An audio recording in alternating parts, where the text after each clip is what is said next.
حضرت عمر فاروق اعظم کے بارے میں نے کہیں پڑھا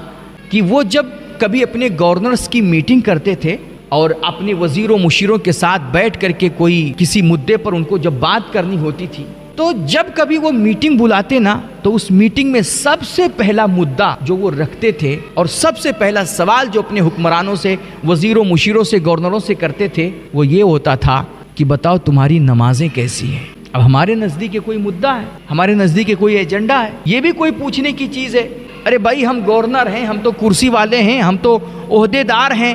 تو ہم سے اور چیزوں کے بارے میں بات کرو، ہم سے دنیاوی معاملات کے بارے میں بات کرو، یہ نماز کیا، مصلی کیا؟ لیکن نہیں بھائی، ان اہم امورکم عندی الصلاۃ فمن حفظھا او حافظ علیھا فقد حفظ دینہ۔ تمہارے تمام معاملات میں، تمہارے تمام ایجنڈوں میں، تمہارے تمام مدوں میں سب سے اہم مدعا اگر کوئی چیز ہے تو وہ اللہ کی نماز ہے، وہ عبادتیں ہیں۔ جو ان نمازوں کی پابندی کرتا ہے اور جس نے اپنی نمازوں کی حفاظت کر لی گویا اس نے اپنے دین کو محفوظ کر دیا۔ ومن لم یحافظ علیھا، اور جو اپنے 5 وقت کی نماز کی حفاظت نہ کر سکے تو پھر چاہے جتنا بھی بڑا علامہ ہو، مفتی ہو، پیر صاحب ہوں، رات میں جنت کی ٹکٹ بانٹنے والے نعت خان صاحب ہوں، یا پھر یہ سڑکوں پہ ناموس رسالت پہ جان دینے اور سب کچھ قربان کرنے والے جو عشاقان مصطفیٰ جو نعرے مارتے ہیں، کوئی بھی ہو، اگر اس کو مصلی سے لگاؤ نہیں ہے اور نمازوں کی وہ پابندی نہیں کرتا ہے تو پھر اس کو اپنے ایمان کی فکر کرنی چاہیے،